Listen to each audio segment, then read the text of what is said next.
Very good morning बच्चों हमने जो चैप्टर स्टार्ट किया हुआ था जनरल, उसमें मैंने आपको 14 इलस्ट्रेशन तक करा दिया था, लेकिन नेक्स्ट इलस्ट्रेशन से पहले 6 टॉपिक न्यू हैं। पहले हम उसको डिस्कस करते हैं, then we will start the next illustration. ठीक है, देखना आज जो मुझे आपको बताना है new topic bad debts recovered. ठीक है, बेड डेट्स रिकवर्ड क्या वर्ड है, क्या चीज है, वो हम सारा पहले डिस्कस करते हैं। आपको मैंने कुछ दिन पहले एक मीनिंग बताया था बेड डेट्स का। ठीक है, पैसे डूबना। मैंने कहा था if any debtor is unable to पे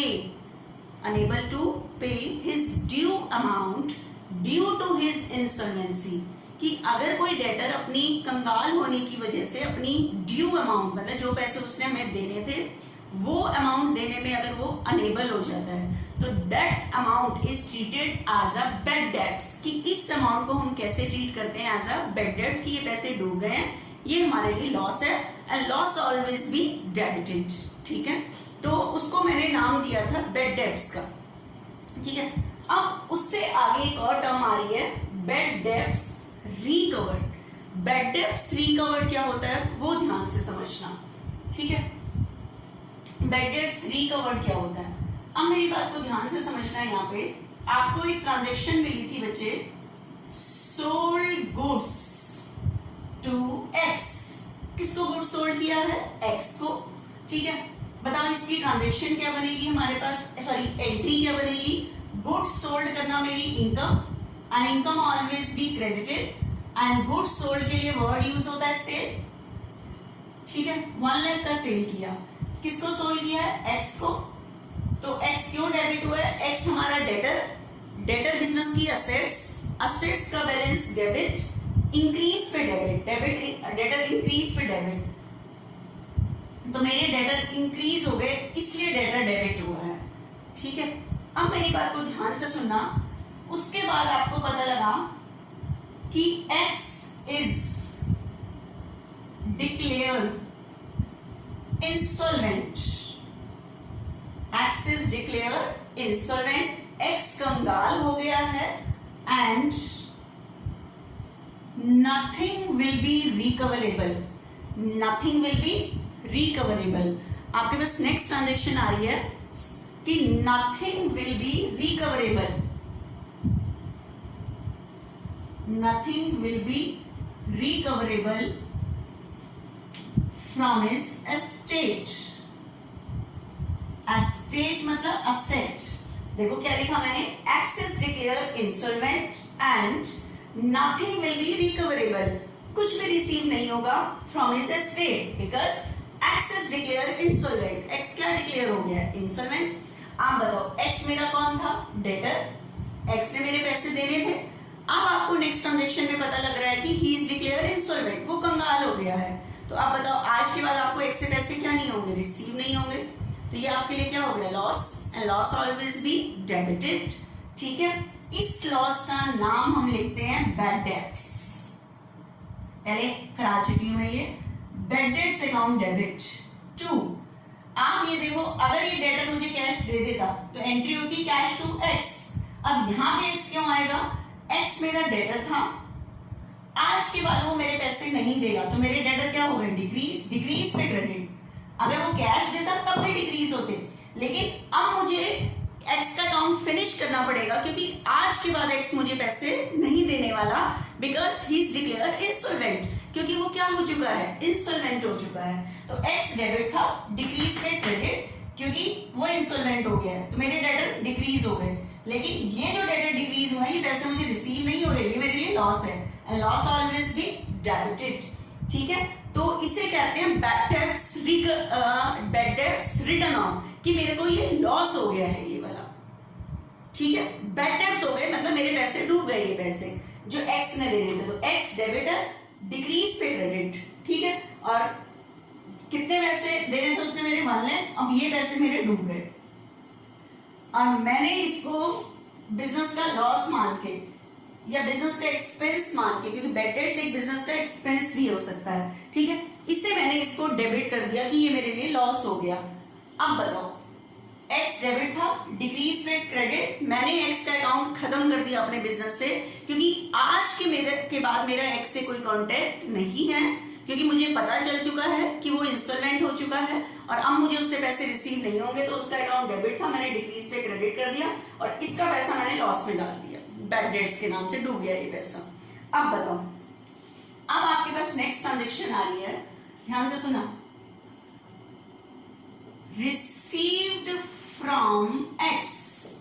अगर खाली यही चीज होता, रिसीव फ्रॉम एक्स होता, अगर आपके पास खाली होता रिसीव फ्रॉम एक्स, तो आप एंट्री करते cash account debit to x, कि आपके पास कैश आ रहा है, लेकिन उसने कहा ये एक्स कौन है, रिसीव फ्रॉम एक्स, किससे रिसीव किया, एक्स, whose account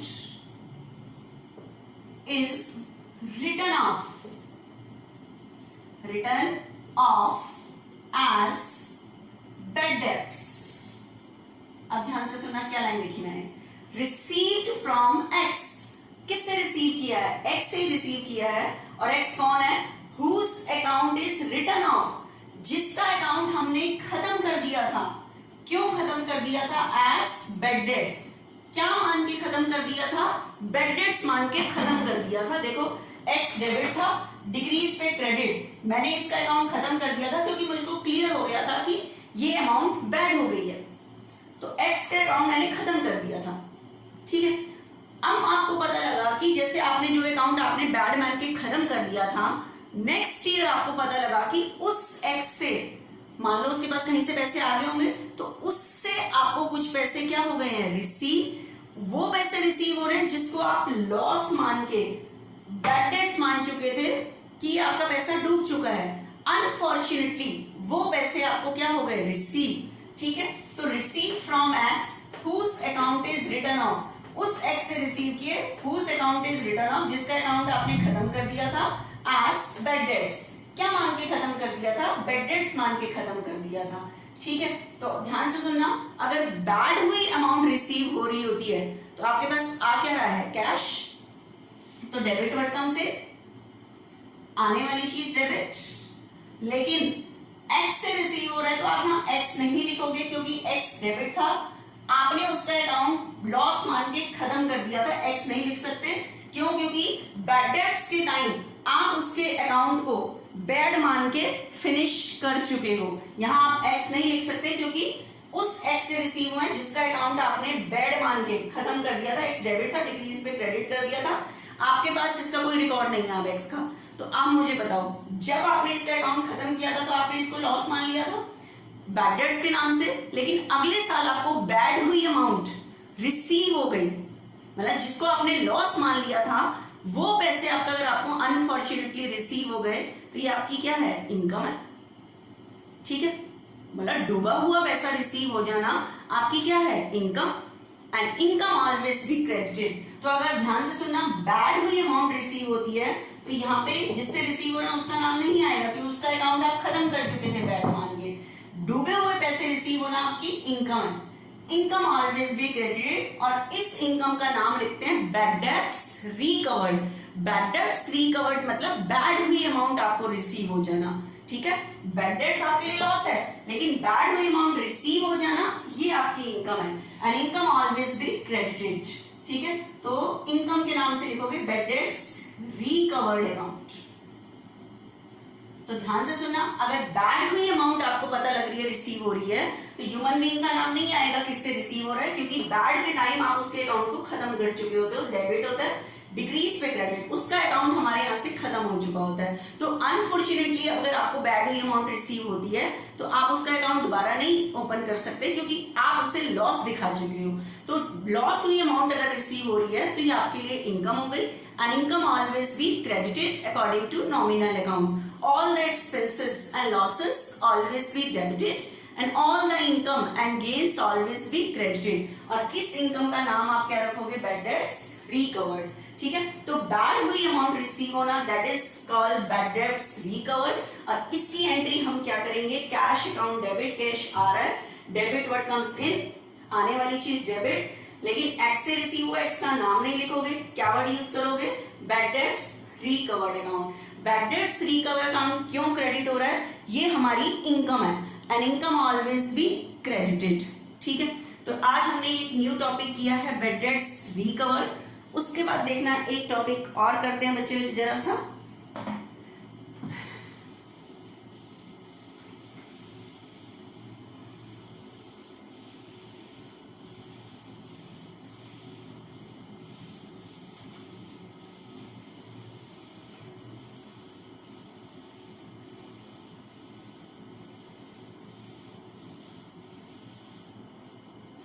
देखना बच्चे ध्यान से, नेक्स्ट टॉपिक आ रहा है बच्चे आउटस्टैंडिंग एक्सपेंसेस।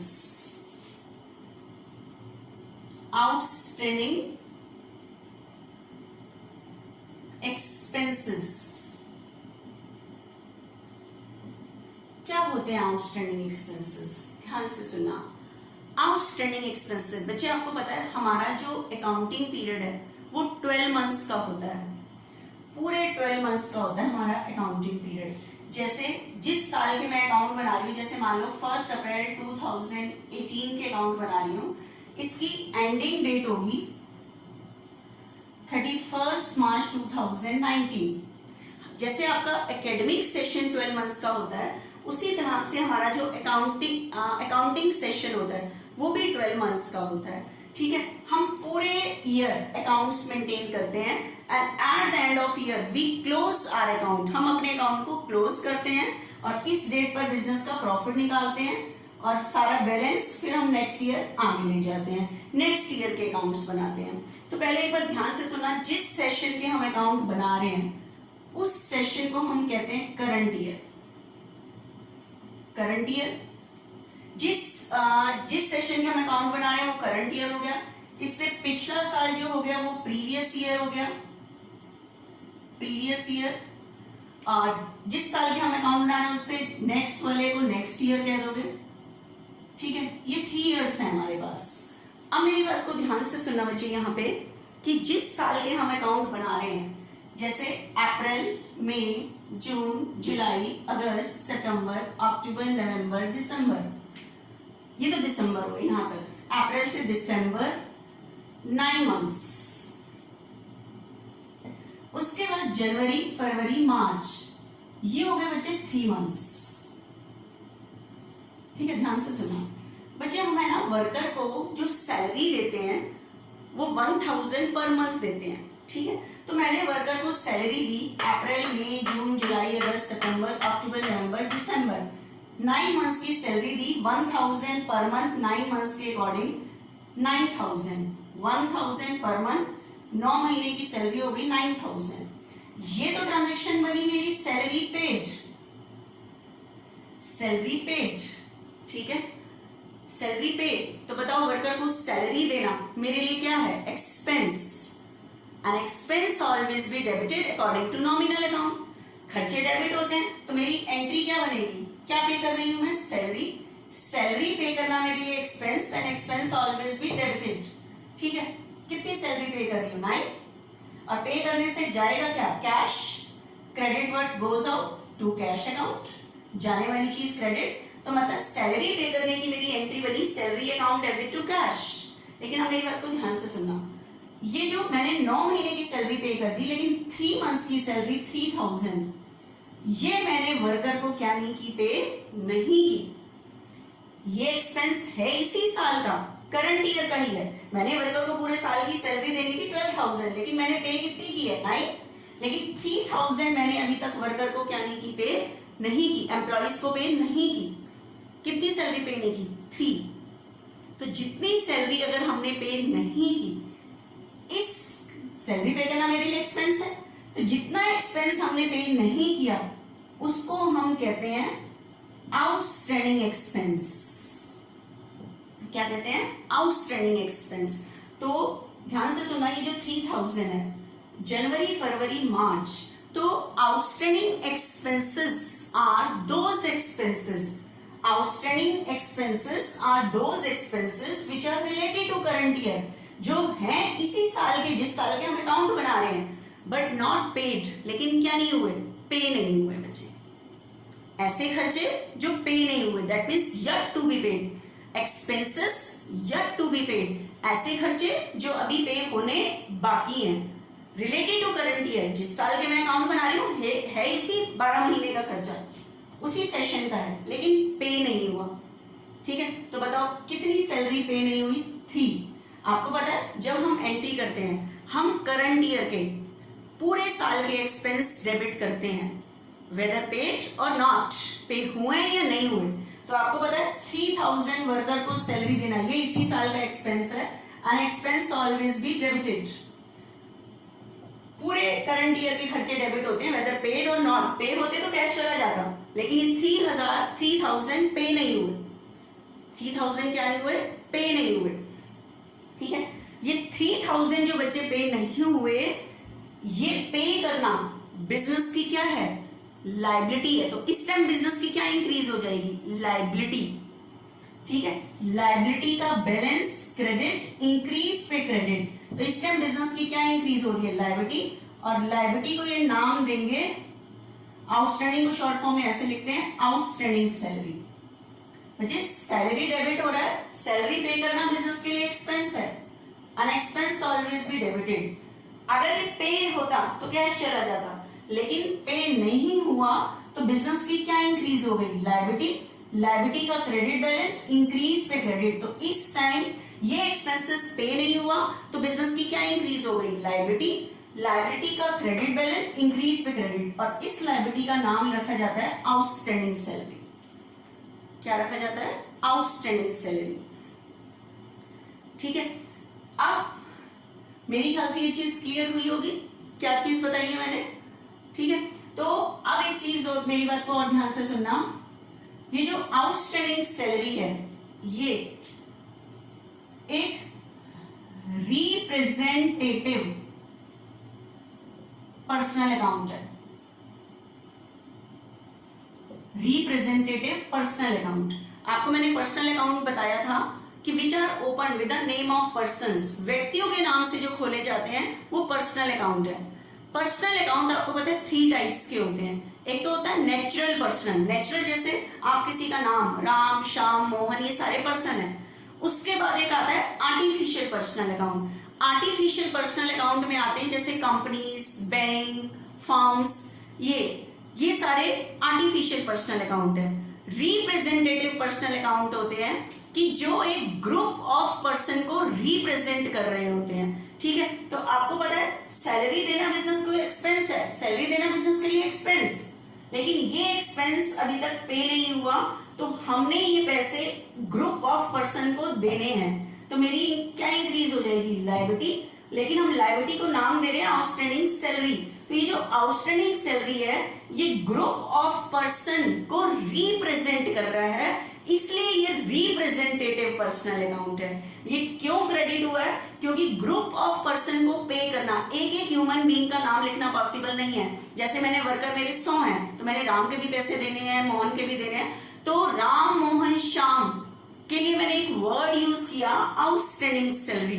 दैट मीन्स ये जो वर्ड है ये ग्रुप ऑफ पर्सन को रिप्रेजेंट कर रहा है, इसलिए ये रिप्रेजेंटेटिव पर्सनल अकाउंट है। ठीक है, तो अलग अलग नाम नहीं लिखना, तो ये ग्रुप ऑफ पर्सन को रिप्रेजेंट कर रहा है, तो outstanding salary is a representative personal account. ठीक है, तो आपके पास अगर आता है बच्चे सैलरी पेड, तो सैलरी पे करना मेरे लिए एक्सपेंस है, N expense always be debited, और बिजनेस से क्या चला जाएगा, cash.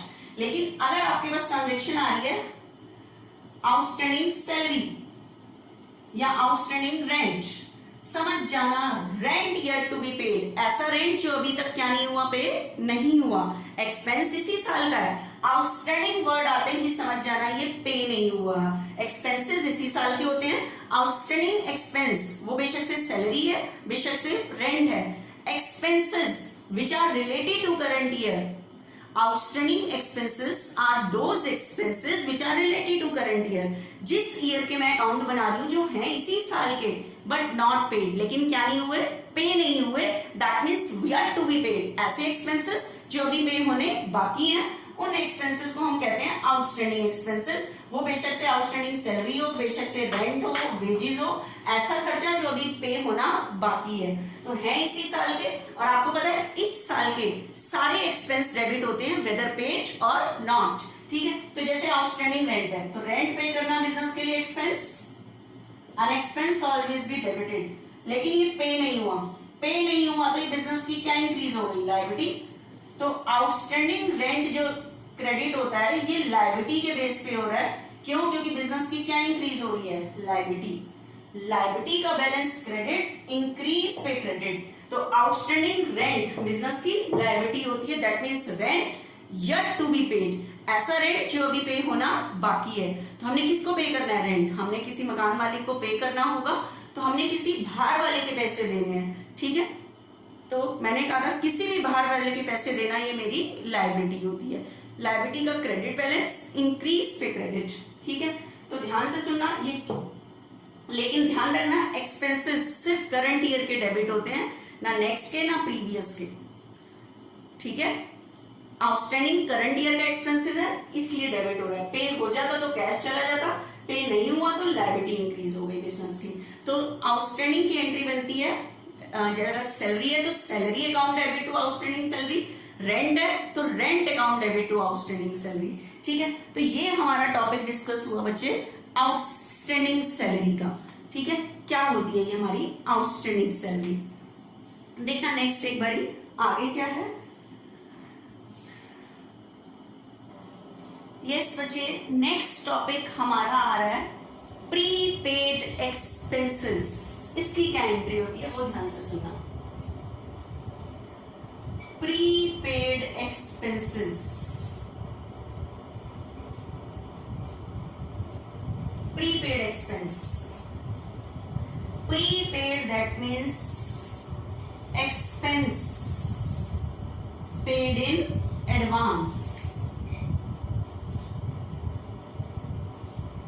Expense paid in advance, ऐसे खर्चे जो एडवांस में पे हो गए हैं। ध्यान से सुनना कैसे। आपको पता है जिस सेशन के मैं अकाउंट बना रही हूं, जैसे 1 अप्रैल 2018 से लेकर 31 मार्च 2019 तक के लिए, ठीक है। इस साल का जो मुझे रेंट देना था वो 1000 पर मंथ देना था। अप्रैल, मई, जून, जुलाई, अगस्त, सितंबर, अक्टूबर, नवंबर, दिसंबर, जनवरी, फरवरी, मार्च, ठीक है। 1000 पर मंथ देना था, तो 1000 पर मंथ, तो पूरे साल का रेंट बताओ कितना हुआ, 12। तो रेंट पे करना बिजनेस के लिए expense, and expense always be debited, और बिजनेस से क्या चला जाएगा, cash, credit word goes out. लेकिन अब ध्यान से सुनना, जिस सेशन के, मैंने कहा था जिस सेशन के हम अकाउंट बना रहे हैं उसे हम कहते हैं करंट ईयर। उसके बाद इसके बाद के जो होते हैं वो नेक्स्ट ईयर। मैंने क्या किया, इस साल जो मैंने 12,000 तो रेंट पे किया ही किया, लेकिन नेक्स्ट 6 मंथ्स का रेंट, मतलब 1000 पर मंथ 6 मंथ्स का रेंट जो था नेक्स्ट ईयर का, वो इसी सेशन में पे किया, करंट ईयर में ही पे कर दिया। ये 6000 मैंने 12 तो पे किए, लेकिन 6000 नेक्स्ट ईयर के बिल मैंने पे कर दिए, ठीक है। तो ये 6000 इस साल का एक्सपेंस नहीं है, कौन से ईयर का है, नेक्स्ट ईयर का। तो इस रेंट को आप कहोगे प्रीपेड रेंट। क्या कहोगे, prepaid rent, that means rent paid in advance. That means prepaid expense are those expense which are not related to current year, जो इस साल के नहीं है, इस साल के नहीं है, बट पेड इन एडवांस। ये एडवांस में पेड हो गए in this year for next year. कौन से ईयर के लिए पे हो गए हैं, नेक्स्ट ईयर के लिए पे हो गए हैं, इसी साल ही पे हो गए हैं। तो जो खर्चे इस साल के नहीं हैं, नेक्स्ट नेक्स्ट ईयर के लिए एडवांस पे हो गए हैं तो उन्हें हम कहते हैं प्रीपेड एक्सपेंस। अगर आपने वर्कर को नेक्स्ट ईयर की सैलरी एडवांस दे दी है तो वो प्रीपेड सैलरी हो जाएगी। आपने किसी को रेंट नेक्स्ट ईयर का एडवांस दे दिया है तो वो प्रीपेड रेंट हो जाएगा। मतलब एक्सपेंसेस पेड इन एडवांस, जो भी एक्सपेंस आपने नेक्स्ट ईयर के लिए पे कर दिया है वो प्रीपेड एक्सपेंस हो जाता है। लेकिन अभी मैंने आपको बताया था, तो अब इसकी एंट्री क्या होगी? अगर मैं रेंट एडवांस पे करूंगी तो इसकी क्या एंट्री होगी? तो बच्चे ये आपको मैंने अभी बताया था कि एक्सपेंस जो डेबिट होते हैं वो सिर्फ करंट ईयर के डेबिट होते हैं, फालतू नहीं डेबिट हो सकते। तो इसके लिए क्या एंट्री बनेगी? अगर आपके पास ट्रांजेक्शन आ रही है rent paid in advance, rent paid in advance, इसकी क्या एंट्री करेंगे? तो पेड इन एडवांस मतलब ये रेंट आपने नेक्स्ट ईयर के लिए पे किया है, जबकि मैंने आपको बताया था एक्सपेंस जो डेबिट होते हैं वो सिर्फ करंट ईयर के डेबिट होते हैं, फालतू नहीं होते। तो आप रेंट को तो डेबिट कर नहीं सकते। तो आपको पता है एडवांस रेंट पे करना मेरे लिए असेट है, एक्सपेंस नहीं है, ये असेट है 20 साल की। आप कहोगे क्यों असेट है? बच्चे देखो, मैंने किसी को एडवांस रेंट दे दिया, अभी मैं उस मकान में रही तो नहीं हूँ, इसका मतलब मुझे सर्विस तो नहीं मिली। मतलब मैं चाहूं तो ये जो मैंने एडवांस पे किया है, चाहूं तो मैं ये पैसे मुझे आज की डेट में वापस मिल सकते हैं। और जो चीज मुझे कैश में वापस मिल सकती है वो मेरी असेट होती है। जैसे डेटर है, डेटर से पैसे मिल जाने होते हैं तो मेरी क्या होती है? असेट। उसी तरह से कोई चीज मैंने एडवांस पे की है नेक्स्ट ईयर के लिए तो इस सेशन में वो मेरी असेट है। क्यों? क्योंकि कोई भी चीज मैंने एडवांस पे की है, चाहूं तो मुझे ये पैसे वापस मिल सकते हैं। क्यों? क्योंकि मैं उससे ले सकती हूँ, मैंने अभी काम तो सर्विस तो ली नहीं होगी उससे, ठीक है। जैसे मैंने वर्कर को सैलरी एडवांस पे की तो हो सकता है मैं उसे निकाल दूं तो मैं उसे आज की डेट में पैसे वापस मिल सकते हैं मुझे उससे, ठीक है। तो ये मेरी असेट है। तो प्रीपेड एक्सपेंस मेरी असेट होती है। तो आप जब रेंट पेड इन एडवांस है तो एज ए एक्सपेंस डेबिट नहीं करते, आप वर्ड यूज करते हो प्रीपेड रेंट अकाउंट डेबिट, और बिजनेस से क्या जा रहा है? कैश। तो आपकी एंट्री बनती है, आपको ये प्रीपेड रेंट क्यों डेबिट हुआ है? ये एज ए एक्सपेंस डेबिट नहीं हुआ, एज अ असेट डेबिट हुआ है। क्योंकि चाहूं तो ये जो रेंट में 6000 एक्स्ट्रा पे कर रही हूँ नेक्स्ट ईयर के लिए, चाहे तो ये पैसे हमें वापस मिल सकते हैं। और जो चीज हमें वापस मिल सकती है वो चीज हमारी क्या होती है? असेट होती है, ठीक है। तो ये जो मैं एडवांस पे ये मुझे वापस मिल सकते हैं तो मेरी एट प्रेजेंट असेट है। तो असेट का कौन सा बैलेंस होता है? डेबिट। इंक्रीज पे डेबिट, तो इससे मेरी असेट इंक्रीज हो रही है। तो ये प्रीपेड रेंट मेरी असेट है और बिजनेस से क्या जा रहा है? कैश, ठीक है। आउटस्टैंडिंग एक्सपेंस मेरी लायबिलिटी है क्योंकि वो है येट टू बी पेड, ऐसे एक्सपेंसेस जो अभी पे होने बाकी हैं तो हमने किसी को वो पे करना है। तो मेरी एट प्रेजेंट क्या इंक्रीज हो रही थी? लायबिलिटी। प्रीपेड एक्सपेंस, ऐसे एक्सपेंसेस जो हमने एडवांस पे कर दिए हैं, चाहे तो हमें ये पैसे वापस मिल सकते हैं, ठीक है। तो ये मेरी असेट है। तो रेंट के नाम से नहीं, प्रीपेड रेंट के नाम से डेबिट करोगे। एक चीज और देखो ध्यान से, एक ट्रांजेक्शन प्रीपेड रेंट से रिलेटेड ही कुछ है।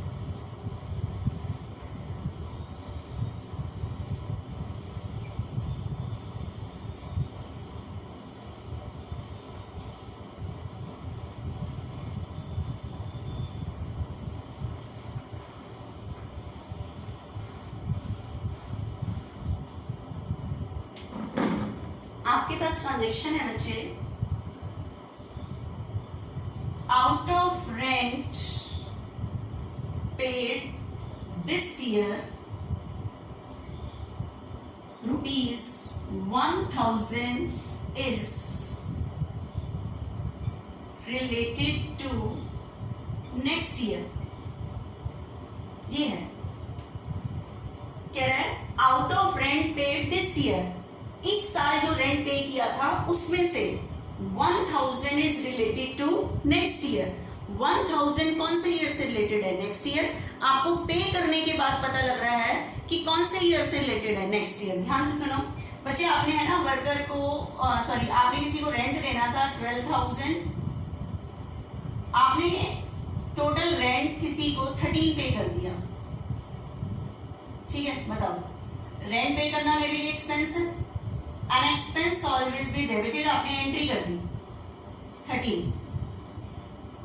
जब आपने पे करने की एंट्री कर दी उसके बाद साल के एंड में जब आपको पता लगा क्या कि out of rent paid this year, इस साल जो रेंट पे किया था, ₹1000 is related to next year. इसमें जो 1000 हैं वो नेक्स्ट ईयर के हैं। वो कौन से ईयर के हैं? नेक्स्ट ईयर के। पे करने के बाद पता लग रहा है, इस लैंग्वेज में ध्यान रखना, ठीक है। पे करते टाइम नहीं पता था, पे करने के बाद आपको पता लगा, ठीक है। तो आपने पे कर किया हुआ, आपको पता है एक्सपेंस जो डेबिट होते हैं वो सिर्फ करंट ईयर के डेबिट होते हैं, फालतू डेबिट नहीं होते। तो आपको पता है 1000 तो कौन से ईयर का है? नेक्स्ट ईयर का। फालतू डेबिट है, कोई चीज फालतू डेबिट है तो अगर मुझे उसको डिक्रीज करना हो तो रिवर्स ले जाओ, डिक्रीज पे क्रेडिट कर दोगे। तो रेंट फालतू डेबिट है, डिक्रीज पे क्रेडिट कर दिया, लेकिन सिर्फ कितना? नेक्स्ट ईयर का। क्योंकि मैंने आपको बताया था करंट ईयर के एक्सपेंसेस डेबिट होते हैं, फालतू डेबिट नहीं होते। तो 1000 इसमें नेक्स्ट ईयर का है, वो मैंने क्रेडिट कर दिया। क्यों क्रेडिट किया? ये जो 1000 हमारा है किस चीज का है? प्रीपेड रेंट है। तो एडवांस पे करना मेरी असेट होती है और एज ए असेट डेबिट कर दो, ठीक है। तो ये एंट्री बनी बच्चे आपकी prepaid rent account debit to rent, ठीक है। कैश क्यों नहीं गया? क्योंकि कैश तो जा चुका है, ठीक है। ये पे करने के बाद आपको पता लगा कि इसमें 1000 प्रीपेड रेंट के हैं, तो 1000 एडवांस रेंट पे करना मेरी असेट है, असेट का बैलेंस डेबिट। लेकिन कैश थोड़ी जा रहा है, चाहे कैश तो जा चुका है, दोबारा कैश नहीं करोगे। तो यहाँ एक्सपेंसेस फालतू डेबिट है और एक्सपेंसेस सिर्फ करंट ईयर के डेबिट होते हैं, फालतू डेबिट नहीं होते। तो इसमें से 1000 जो नेक्स्ट ईयर का है उसको डिक्रीज करने के लिए मैंने क्रेडिट कर दिया। तो ये एंट्री बनी prepaid rent account debit to rent, ठीक है। लेकिन अगर इसी में होता बच्चे rent paid in advance, rent paid in advance, सीधा कह रहा है ₹1000, तो बताओ एडवांस रेंट पे करना मेरे लिए asset, asset always be debited, ठीक है। अब बिजनेस से क्या चला जाएगा? कैश। तो prepaid rent account debit to cash. लेकिन इस लैंग्वेज में देखना, पे होने के बाद अगर आपको पता लगता है कि एंट्री में फालतू पे हुआ है एडवांस, तो prepaid rent account debit to rent होगा, कैश नहीं होगा। लेकिन प्रीपेड रेंट टू डेबिट होगा क्योंकि एडवांस रेंट पे करना मेरी असेट है, असेट का डेबिट बैलेंस इंक्रीज पे डेबिट। तो आज इस लेक्चर में बच्चे मैंने आपको 3 न्यू टॉपिक बताए, bad debts recovered, outstanding expenses और प्रीपेड एक्सपेंसेस, ठीक है। कल 3 ट्रांजेक्शंस न्यू और बताऊंगी नेक्स्ट लेक्चर में।